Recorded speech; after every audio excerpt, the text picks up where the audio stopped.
Is this working? No, it's not. What have I done again?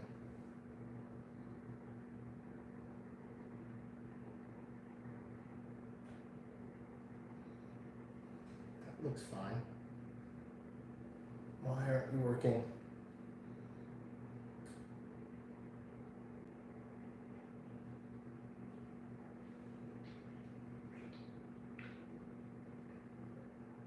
Oh, it is working. All right, thanks, Ryan. I appreciate that. Well, it's apparently just you and me here right now. We're doing something a little bit differently tonight. I had a tough day. I had to put down one of my dogs, so I'm not exactly in the mood to do some cooking. So we're going to talk about some knife sharpening maintenance, just general care for knives. I've got a couple of different things I want to show everybody, and then we've got some tests. This is something that I've talked about ad nauseum. We'll wait for some more people to arrive before we really jump into it. This is the True Home. This thing is absolutely just sick for sharpening blades. I adore this thing. All of my knives, I'm going to sharpen them tonight too, at least all the non-serrated ones. And it's so much better to cook with sharp knives, usually sharpen and good knives. So I've got a couple of different things. I've got what we call a smooth steel. And I'm going to move the camera a little bit throughout this so that you guys can see it better and the chat doesn't really block it up. Smooth steel or polished round steel, you hear it called, is really just used only for recentering a blade. When we start chopping with something like a chef's knife, a lot of the time the knife isn't even necessarily dull. What happens is the blade gets pushed out of true, so it's no longer a straight line. It kind of has bends in it, and those bends don't cut very well. So something like this is very effective at pushing that back to center. Cannot sharpen a dull knife though. It is only for recentering that blade. Then we've got something like this that's a diamond steel. There's also something called a combination steel, but this is a diamond steel. This will actually slightly sharpen a knife. It'll take a slightly dull knife and get it back to sharp. Not terribly sharp, unless you spend a lot of time on it, but definitely some sharp level of sharpness. Basically, to sharpen a blade, you need a way to remove some material. Unfortunately, that's the only way to do it. Now, that comes with dangers. Here's a little paring knife that I've had for probably 10 years, 12 years now. And as you can see, it used to be pretty much straight from here, but I've sharpened it so many times that it now has I don't know if that's convex, but yeah, it's wearing down. I've had numerous of these types of blades where I've sharpened into the Granton edge, which you can do, but it's generally, once you've gotten to that point, that knife really probably does need to be replaced. I have favorites, so I will keep a knife long after it should be tossed, like this one. So yeah, we can remove some materials and thus sharpen with a diamond steel. Then we've got cheap and dirty. This is just something like the Swiss sharpener that we sell at Walton's. We're just gonna rip our blade through it.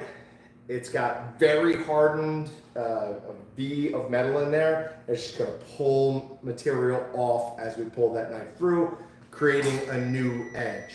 I've got a pizza in there. I'm just gonna grab that. Like I said, normally we do some sort of cooking on this, but I told Ryan this when it was just him and I, but I had to put one of my dogs down today, so I'm not really in the mood to cook a big meal, but I wanted to do something for some level of normalcy and to have some fun.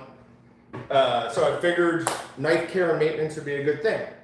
Then we've got one of, if not my favorite non-Walton's product that we sell. This is the True Home.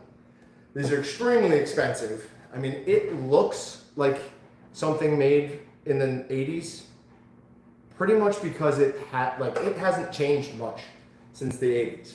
If you've perfected a product, sometimes you don't really need to make any changes to it, and that's what they've done with this. This is a wheel system. Those wheels spin nice and fast. They're going to create perfect edges. We've got our knob here, which we can use to sharpen everything from cleavers, all the way down to a fillet knife. We can put a razor's edge on something by spinning it all the way one way, or we can just sharpen up a cleaver. So it's incredibly versatile. Does cost, I think the last time I actually looked at the price of it, it was around, I think $1,400, but it might be more than that now. It has been a while since I actually checked it out. Thanks, Ryan. It was a tough day, but I mean, that's the decision. That's part of what we sign up for when we get dogs, right? It's not the big one. It's not the one you guys see all the time. It's one my ex-wife has had for the last 10 months or so. But yeah. So anyways, we've got some Miller Lite, and as we all know, drinking and knives mix. I don't think so, but we're gonna do this anyways. And first thing we're gonna go over, I think we'll work from steel all the way up to the True Home. True Home is very loud, so I'll try and get all of the talking done before I start sharpening most of these knives on the True Home, because that is what I'm gonna do.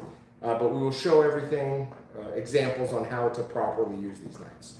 With the True Home, I also sharpen all my pocket knives. This is one of the Meatgistics knives. You can't really see what's on there. Let me see if I can grab this little special light. This is a knife that we give to Meatgistics users who hit, I want to say 4,000 posts. It's not this exact knife. This was a tri-piece, and we went with a different model, but I got this one, so I have a little one-off that I'm very, very happy and very proud of. And I like to keep them fairly sharp. Now, there's difference in knife blades, obviously, right? Like we talked about a cleaver versus, let's say, a fillet knife. This is a Dow Strong. This is a Stahl. This is a kitchen. This is a kitchen knife, but obviously not your average kitchen knife. This is going to require a far less steep angle when we're grinding or using a steel than something like this. This, we want that blade to be incredibly narrow, right? Like this is a very delicate blade. This is pretty sturdy. This is much harder to knock out of true than something like that. It's also going to hold that edge a little bit longer because it's a more sturdy edge. But yeah, let's move on let's talk about how to properly use the steel. Now here's a few things. It's just general good practices. I know everybody does it differently. Some people will actually ground their steel on a cutting board. They'll put it down on the ground and work just like that. I don't like doing that. It's just very unnatural to me. So I like to hold my steel, 2 feet away from my body, at an angle, and with the other hand, grab my knife, figure out what angle I want. This is that Dow Strong, very thin fillet knife. So I'm going to put a very narrow angle on it. I'm just gonna run it down. And again, all I'm doing here is pushing any parts of the blade or edge that are folded. I'm pushing those back into true. Now, I would not use this knife with this steel. The reason for that is these are basically the same length. So, as I run this down, I'm gonna hit my handle guard. So, I can move it back, but that's an awkward movement. It's not really safe. This handle guard will protect you, but it's not good for the knife. So to sharpen this on a steel, we would need a larger knife. Something like this will work. As long as I'm careful, I can run it down and just quickly put not an edge back on it, but realign everything and get it nice and straight and true again. So this is a round steel, a polished steel. And again, it's important that everyone understands its only real purpose, pushing a bent edge back into center. It is not going to take a butter knife and make it a razor blade. That's just never going to happen. Do I have a butter knife that I don't care about? Maybe we'll do that at the end. Yeah, maybe we'll do that at the end. Maybe we'll see how sharp I can get a butter knife with the true hone at the very end of this. I bet you I can get it sharp enough to slice paper. And I did burn my hand fairly badly right here in the palm.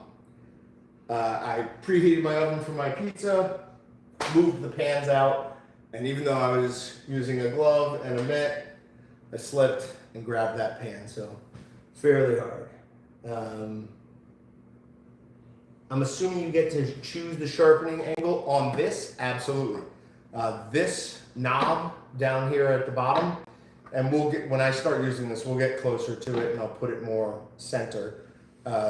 We can rotate this all the way around and we can make it sharper, we can make it duller, and it does that by how far the wheels overlap. And I'll get up and get a nice close-up on that for you. Generally, we like to keep it pretty close to all the way down because that's what we're going to use for most of our kitchen knives, most of our boning knives, our processing knives. We want those wheels to be pretty far apart so that we can create a steep blade on it. When we do things like a cleaver, we want those wheels more overlapped so it's a thicker wedge, right? It's not even really as much it's an edge on the blade. It's a much thicker edge, more like an axe head than it would be a boning knife. So then next we have the diamond sharpening steel, and this has a texture to it, and you'll hear it when I run it over it. You'll hear the difference, and I'll run them over both. You can hear some grit there. That's because this entire thing is textured, and it's textured with very hard material that will actually remove product or parts of steel from the knife. Listen to the difference when I do it with this. Right? That's just pushing it back in. This is a great maintenance tool. This is an okay sharpening tool. Then we have something like this. This is a Wüsthof because I have a bunch of Wüsthof knives, but Victorinox makes ones called the Swiss Sharpener. And let's see if we can get this figured out here. Get you guys a good angle on that.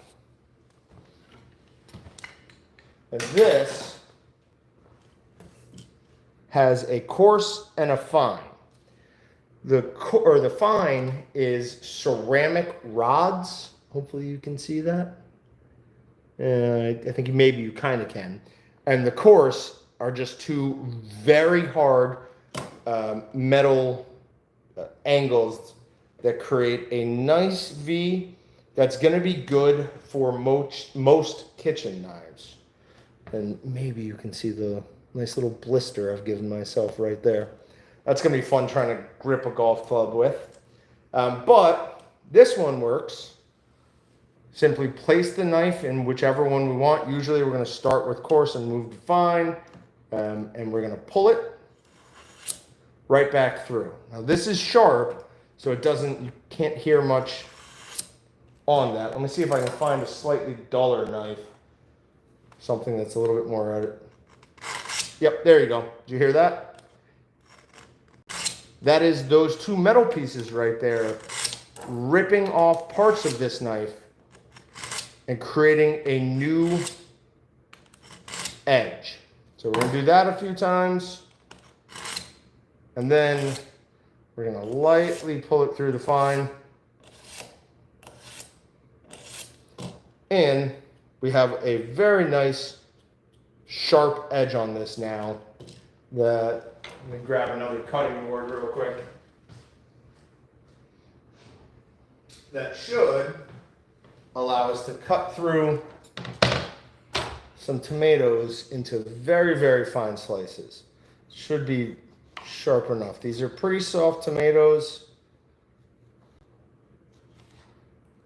And we've got a little bit of a rough edge on one side, but we can cut the tomato thin enough that you can fairly easily see through it. We're going to sharpen a bunch of these knives with a true hone, and then we'll show that again and see what the difference is, because while that's very nice and thin, you can see a rough edge right there, and it's not a very even cut. Probably not a terrible time to talk about choosing different knives. I've got 4 different brands here. Let me see if I can get that straightened up.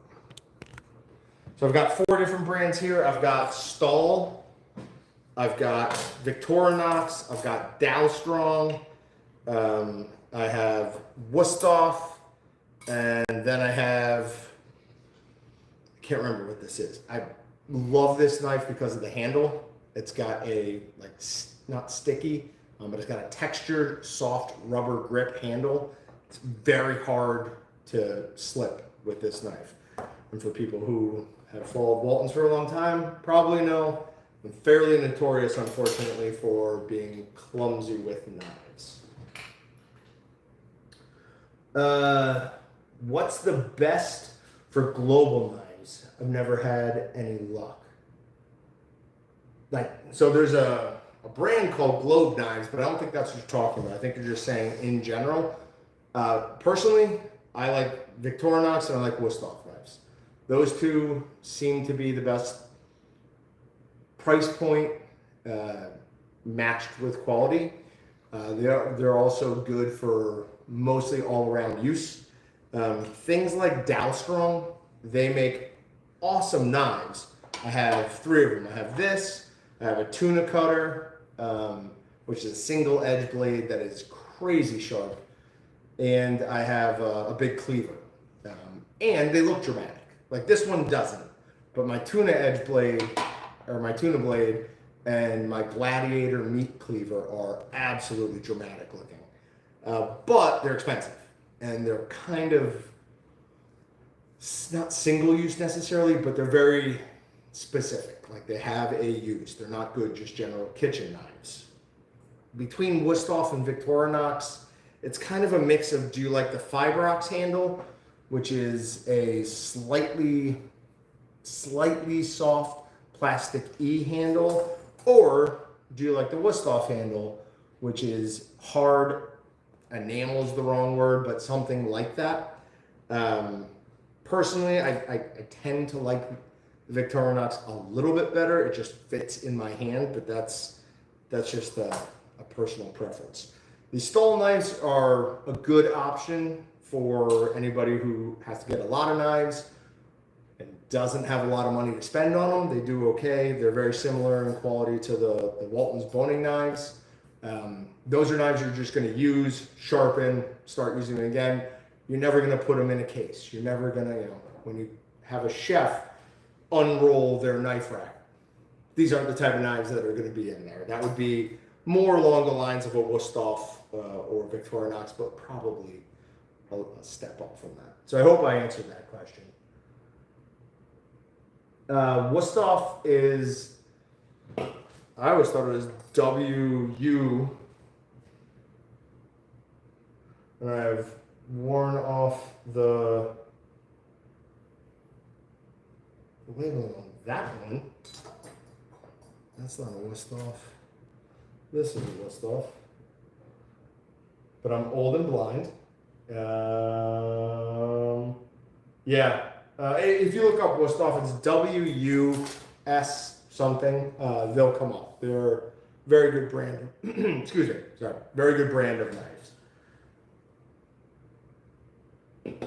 Somebody said, yeah. Andy Mike, I know I need readers. So that handheld sharpener, the one I have is a oh, there we go. Wusthof. WUSTHOF. It's right on this. So I'll put that in chat real quick. HOF, Wusthof. German company. I mean, I think at this point we all know the Germans make fairly quality products. So this is the Wusthof, but at Walton's we have one that's basically the exact same thing. It does not have the scissor sharpening on the bottom, but it's also cheaper, and it's from Victorinox. It's called the Swiss Sharp Knife Sharpener. If Tex on Meatgistics, for any of you guys who don't know him, is on here, I'm sure he'll tell me I used the Swiss Sharp Sharpener wrong. And technically I do. Like, I actually looked it up to see how you're supposed to use it, and I don't use it correctly. But the way I use it works for me, so I keep doing that. You know.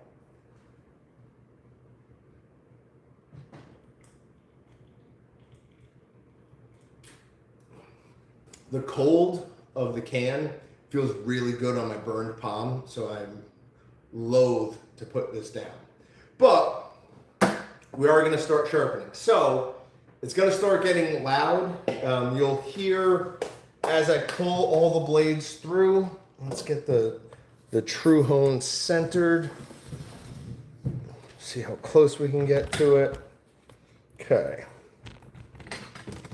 I might also just move the product. That's probably a better idea. Okay. Center it up so you guys can see. Knife comes right down this valley. We've got these pink things in here. Our wheels. Those wheels are going to spin incredibly fast. And as it's doing that, it's pulling off material and creating, excuse me, a new edge. We are going to have to turn it just slightly because I'm not going to be able to pull across the camera. But this knob is what changes our angle of these. So if I hold this up, hopefully you guys can see this starting to change as I go around. I believe there's 14 spins.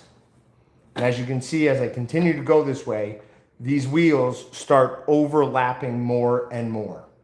The more I make them overlap, the duller or more wedge-shaped my blade is going to be. So something up here is very good for a cleaver. If I want to do a fillet knife, I'm going to take it all the way down so it won't go anymore. And that is going to give me a very long blade, right? Do we see how those wheels hardly overlap at all? So that's giving me a lot of room here to make a very narrow blade. And that's what we want on a fillet knife. A boning knife, I usually do it at 3. So this is a 1, that's a 2, that's a 3. Chef's knife is a 4. And then obviously another thing people can do and do to great effect are sharpening stones. My problem with sharpening stones is I don't have the steadiest of hands. It's very difficult for me to maintain the exact same angle all the way across the stone. I know, is it Morton? I think it's Morton, makes one that does has a guide with it that's very helpful. It's also a little bit difficult to use, at least difficult for me to use. So I prefer this since I have all the options available to me. Just Cal guys asking how the house showings have been going. I'm trying to sell my house for anyone who is new to these.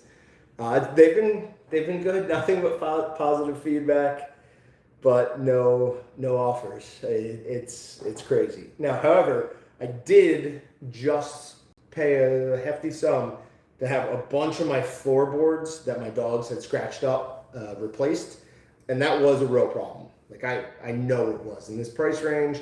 Somebody wanting to buy a new house or buy a house with scratched up floors, probably not going to work. The arguments from my realtor and my ex-wife were that it couldn't be fixed, but of course it can be fixed. It's just going to cost money. And we have the material. So I just had that done last week. Haven't had it last week. Yeah, it was Friday. No, it was Monday. I should have done Monday. Haven't had a showing yet this week. So hopefully next person that looks at the house buys it, and I can get out and done with this. But I appreciate you asking. Yeah, I know Tex likes to give me grief, and that's fair. I deserve grief. So I don't take it too seriously. All right, so this wheel has there's three different color knobs on this. There is red, white, and blue. Blue one's kind of hard to see, but we're gonna run each knife 3 times at least, depending on how dull the knife is, through these different stations. You can hopefully watch these wheels here as they shift as I move them. The first one is for sharpening, okay? Then I'm gonna move this, and if you can see, yeah, it's hard to see, but that is gonna just slightly change the angle of the blades, right? So here, I'm creating that first edge, the first thing that's gonna come into contact with whatever we're cutting. Here, I am creating a lead up to it. And then last, I'm honing, right? So it's a 3-step process. It goes incredibly fast. And then up here, we have a speed setting. So you'll hear the difference in the tone. We'll get it all the way to 10 first. Right, it sounds like a blender. And then when we get down to the honing phase, we're gonna slow it down to a 3. Right, we don't want the wheels spinning as quickly. We don't really want to take off the same amount of material. When we have a longer knife, something like this stall, we'll have the speed up to probably about a 9. Almost everything else here will run at about a 7. It's just the best way to use the machine. And as you can, they have all the instructions printed right on the machine. And again, this looks like a 1980s VCR, but I mean, the VCR survived for 30 years because it was perfect. They didn't need to make a bunch of changes to it. Similar to this. And my version, the one that stays in my studio, has the American flag on it. So I love the company. They also make hilarious commercials, or made hilarious commercials. People who've been with us for a long time. I don't know, a couple years ago on a live stream, we actually showed the copy that we had of the commercial, and it's absolutely awesome. All right, so we're gonna start. We're gonna start with our longest knife, and we are gonna get it.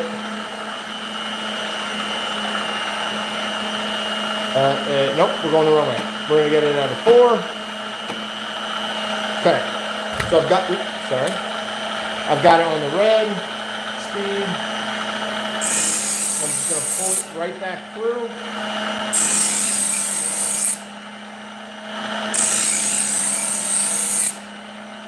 Then I'm going to move it to the strengthening the edge or setting the edge.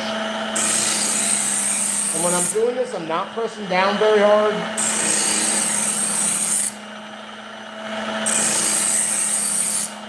And then finally, I'm going to go to the blue. And I'm going to slow it way down. And in here, I'm just barely letting it touch. And this is where I'm just honing that edge. For people who use a lot of sharpening stones, that would be most similar to like a strop at the end. Now, we definitely did take off material of this knife. So a good thing to remember to do is go ahead and clean your knives after you sharpen them, because they will have some metallic material on them. We want to be careful when we're cleaning any knives. Cleaning knives, unfortunately, is when a lot of damage happens to them. The other big one is storage. There are 3 ways that I recommend people store knives. One is a magnetic knife rack. You've seen it in all the Walton's videos. It's on the back of our wall. They all just right up there to it. It's no damage to the edge. And if you have nice looking knives, it looks pretty cool. What I have at my house is just a simple wooden knife block. That's a good way to do it. And then the other one is something called a knife safe. It's just a plastic thing that snaps around these. That's a good idea if you have to use a drawer for your knives. Drawers for your knives are usually absolutely just detrimental to them. They're going to bang around in there. They're going to hit off each other. They're going to hit off other things. You're going to damage your blade. So it's not a good thing. If I'm right, and I could be wrong, I am no longer the only person who does any cooking in this house. Ooh, what did I do? No, no, no, no. We don't like that. Get away. What have I done here? I want the opposite of this.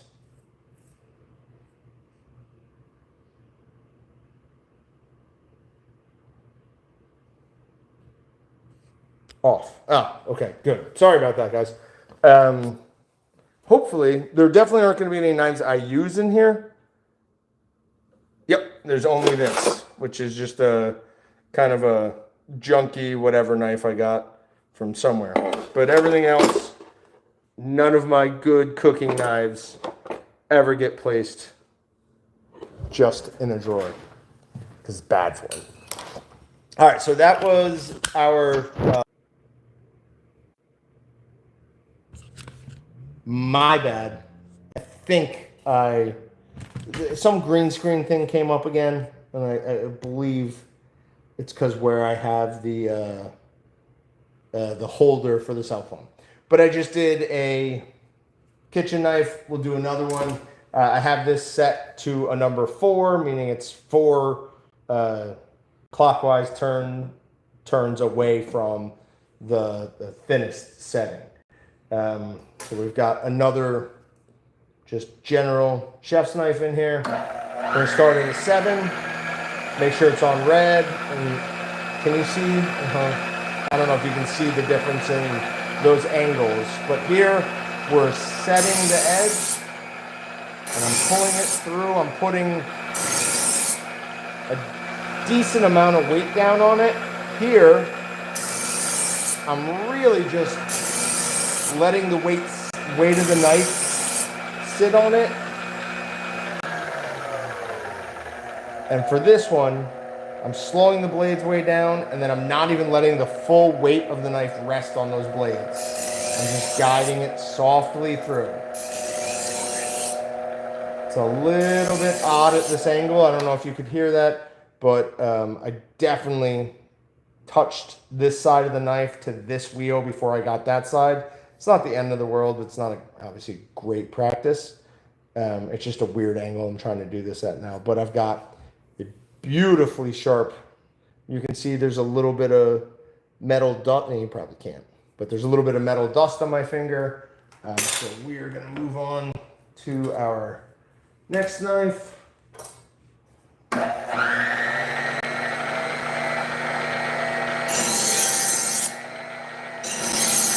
And this is the Wusthof.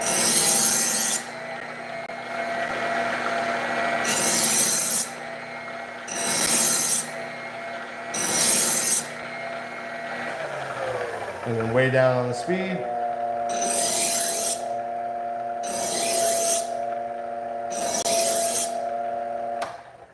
But we've got beautiful edge on that. There's not a single burr. There's nothing. This will slice through absolutely anything. Now here is one of my favorite knives. This is the 8-inch Grant & Edge butcher's knife, and I tend to like to give these away during live streams. This is a Victorinox product, and in my mind is dual use. Because one, it is a good butchering knife. There are lots of good uses for this in the processing room. But, as I like to say, if I come running around a corner late at night in my house and wave this at a defender or at an intruder, they're running away. That's at least as effective as racking a shotgun.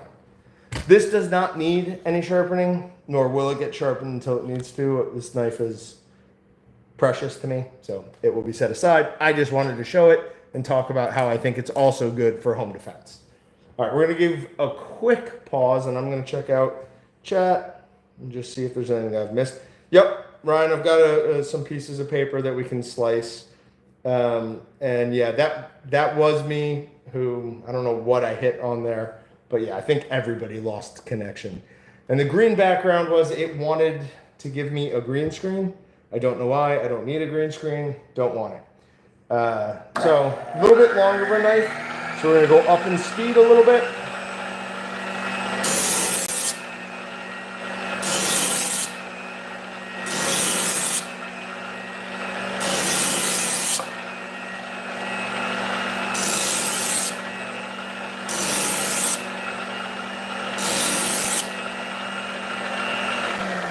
And then way down in speed for that last step.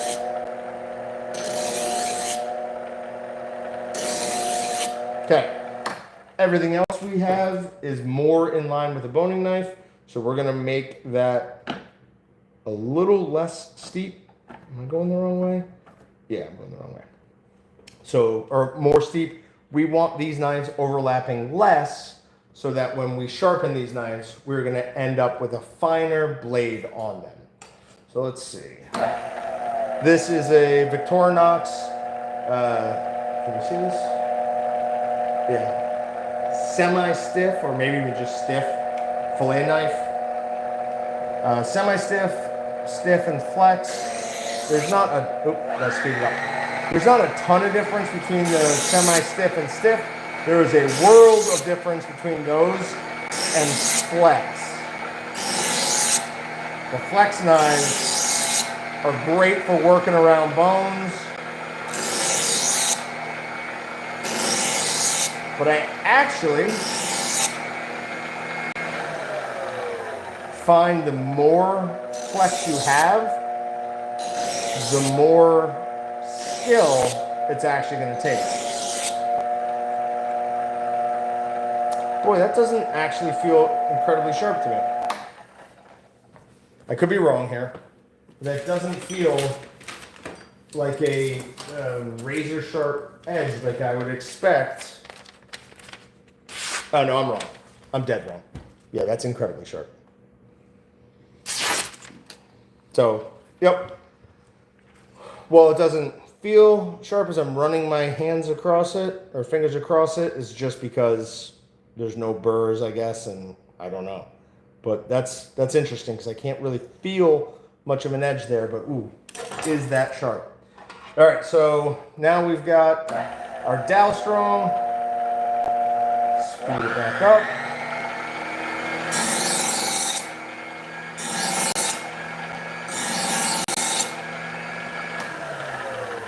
Now I'm going to leave the speed the same. I'm going to change the setting on the overlay of these wheels, but really what you're going to listen for here is the difference in tone because I'm putting so much less pressure down on the knife.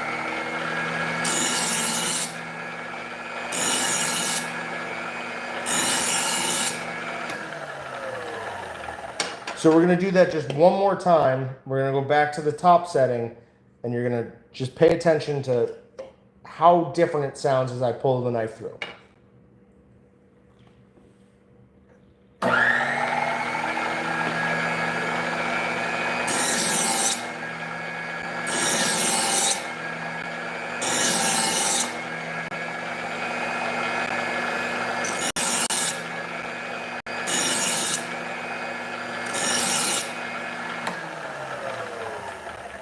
So on that second one, I'm basically just letting the weight of the knife sit there. There's no pressure going down. And then on this last one, speed comes way down, and I don't even let the knife sit on it. I just want it to come in contact with the knife edge, and this is just honing it. Last one's a boning knife, so we'll go one up for that.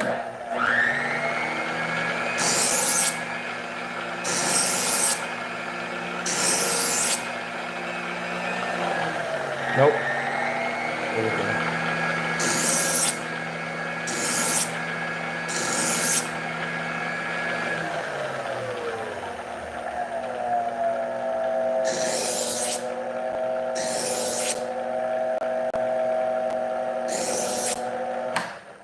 I saw a comment there about Hex Armor gloves.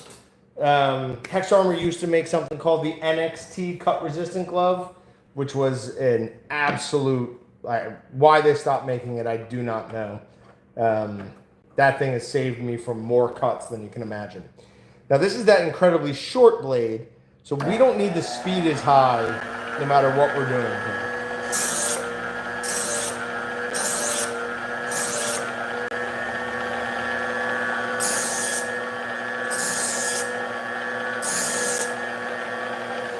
I'm going to slow it down even more and just really run this through.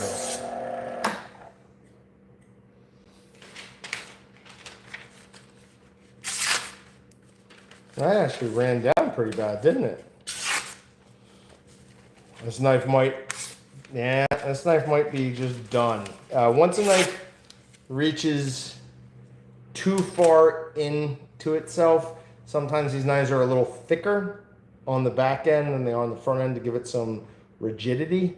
But that last cut was very good, so I think maybe it was just, it ripped a little bit at the end there. This Dowel Strong won't do that. This should slice. I mean, oh, let's get a fresh sheet of paper. Could also be the angle I'm holding everything at. Yeah, no, you can just hear the difference in that. This thing is razor sharp. God, I love that sound. So this is the Dowel Strong. This is designed to be a incredibly sharp knife. Limited utility, right? Like I'm never going to cut up a pork butt with this. But if I've got some really fine fish that I need to work on, that is a good knife for that purpose. Oh, I've got one more Dowel Strong thing I can show you. Hold on. If it's not in storage. Yeah, it's in storage. I have a Dowel Strong pizza cutter that is the coolest pizza cutter you've ever seen. I think we had a viewer send it to me a couple of years ago, and I absolutely love it, but yeah, it's in my storage unit because the plan is to not be in this house anymore. All right, does anyone else have any questions? How long do those sharpening stones last? That's a great question. There are belts, they're not really belts, they're like pulleys in there. That is going to affect how long they last. Also, what type of edge you're putting on it is going to matter. If, for whatever reason, you tend to do a lot of cleavers, it is going to wear quicker. In general, you should, in a processing plant, get a year out of a set of stones. The set of stones are not expensive or difficult to replace. As you can see, there are a couple screws up here. Take those off. This entire front comes off. There's a little Allen wrench. Turn it, the pulley releases, and you can just slide the new stones right in. It's probably not quite that simple, but that's the gist of it. All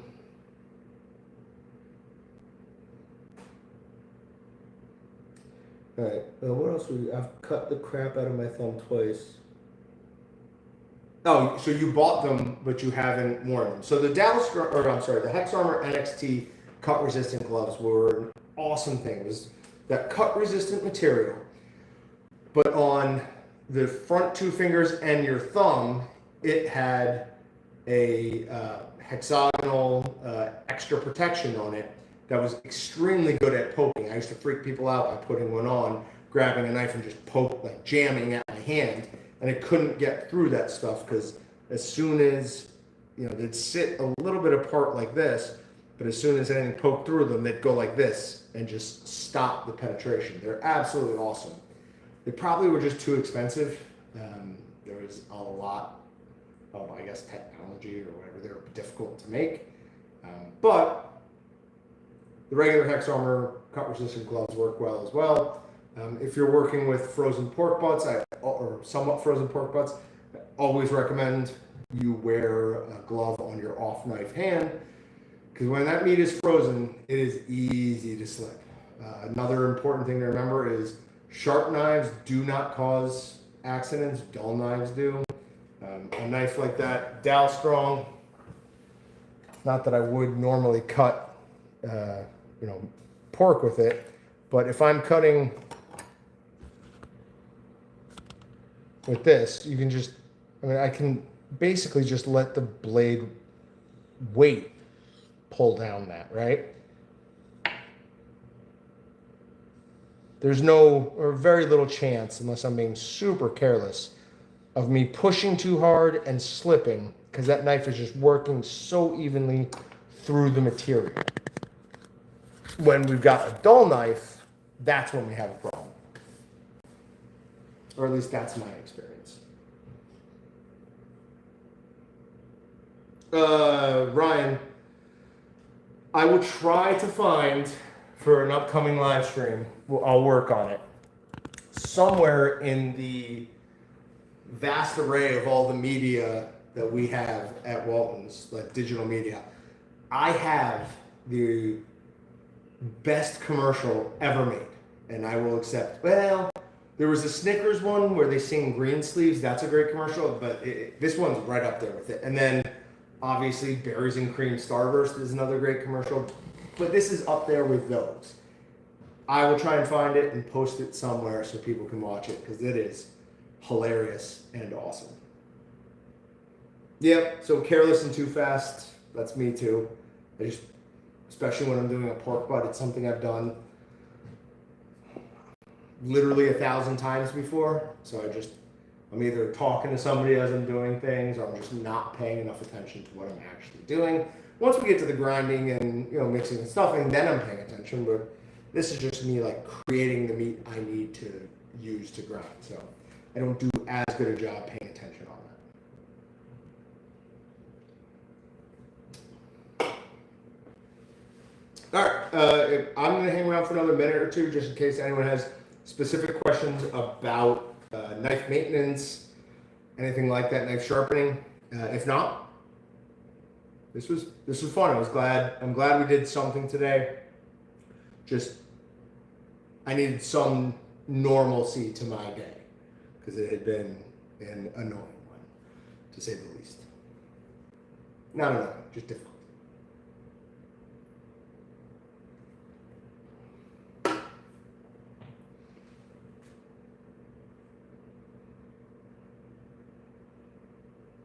Oh, we never did the butter knife thing. Okay, so somebody asked how long these wheels will last. What I'm about to do would very much make them dull out a lot quicker. But do we want to see how sharp I can get a butter knife? Is that of interest to anyone? Because if it's not of interest, I'm not going to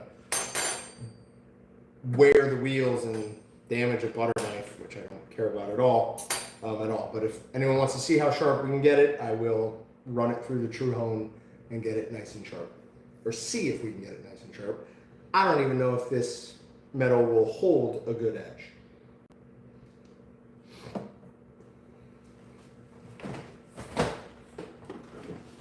Ooh. Holding a cold beer feels so good on that burn. I'm such a baby about little pains. If break an arm, I'm okay. But if I burn myself or cut myself, I am a huge baby about it. All right. Ryan said they wanted to see it. So we're going to try it. All right. So as you can see right here, we have a butter knife. It's got a little, it's not an serration. It's got something. It's got those little dots on the end of it. Obviously with the piece of paper, it's doing nothing, right? It's a butter knife. So we're going to set this at somewhere around kitchen knife level, maybe a little thicker than that. And we're going to start working it. This could take a while, so just be prepared.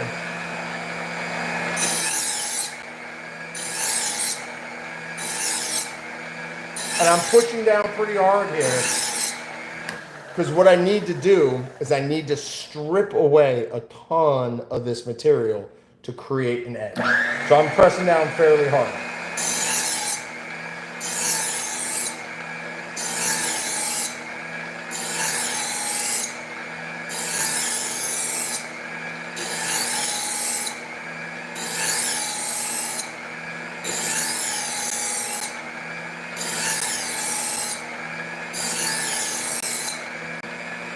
Yeah, we've got an edge on it for sure. So we're gonna give it.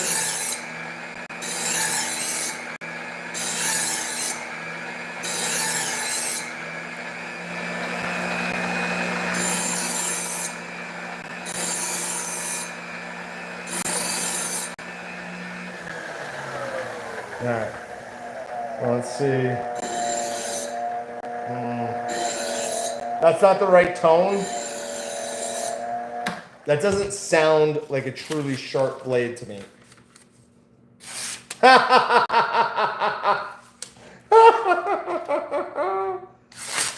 Okay, so not perfect, but that's a butter knife with, what was that, 30 seconds on the True Hone? Let's take it a little bit thinner and see what we can do with it.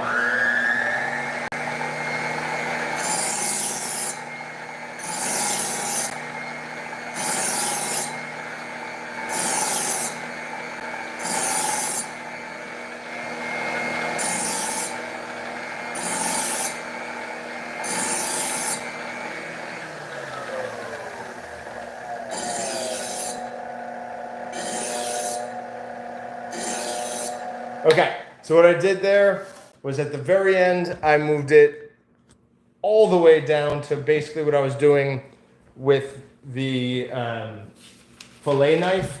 So this should be even sharper than it was when I was doing it at a 4. Oh, it's got burrs. Can you hear it? Listen. It's pulling at it. So yeah, right here, right in the middle of the knife. And I can feel it.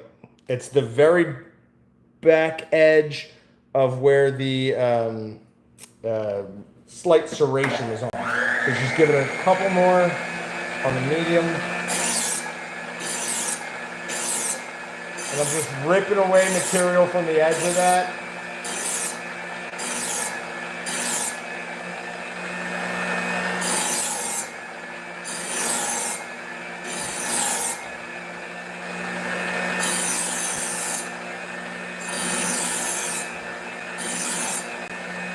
And last.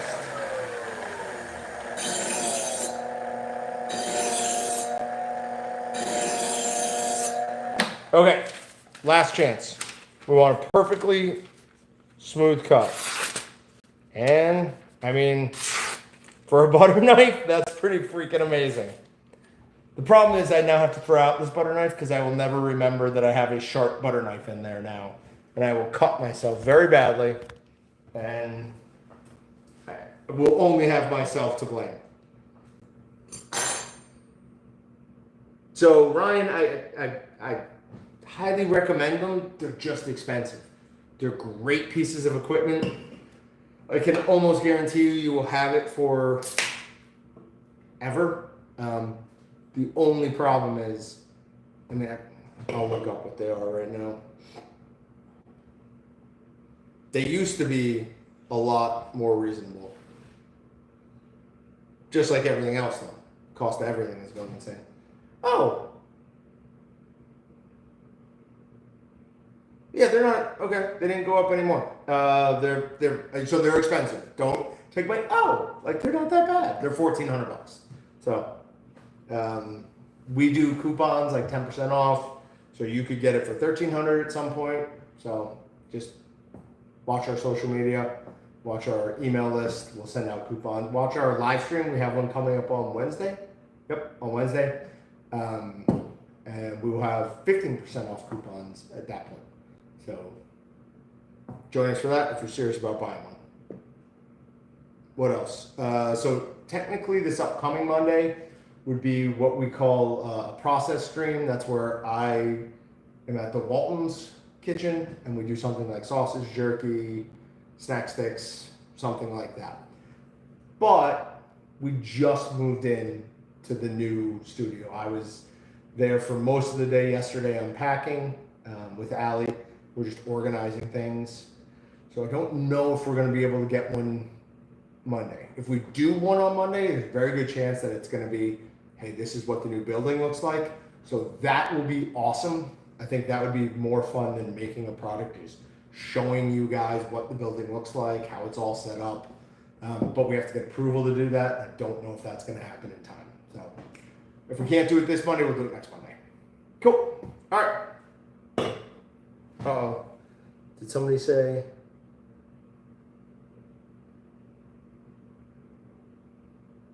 Oh, around 1100? Yeah.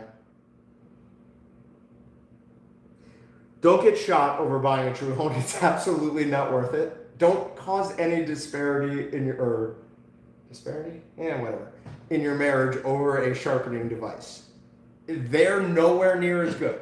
Literally not even in the same class. But for the average person, something like the Swiss Sharp sharpener will work just fine. Especially if you combine that with both a polished and a diamond steel and do regular knife maintenance. When I'm cooking at home, if I'm cutting up large pieces of meat, say I was doing, I don't know, ribs 2 nights in a row. I'm using my polished steel twice. I'm not gonna use my diamond steel for just 2 nights of ribs. But if I'm doing like ribs, I'm gonna use a polished steel on those at the end of it to just make sure my knives are nice and that edge is perfectly aligned. So, all right, I'll see you guys either Monday, maybe not Monday, definitely Wednesday for a live stream, and then definitely Thursday for another one of these. See you guys.